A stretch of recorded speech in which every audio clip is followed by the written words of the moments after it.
so I got in this room. What does this procedure have? I just ate some beef jerky on the way over. I'll pick it out, don't worry. Yeah. Can I have what's left?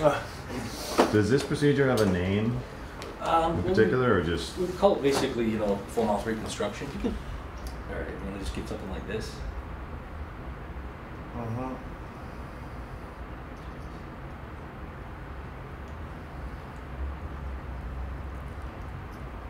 Definitely bridge this down here. Get this back.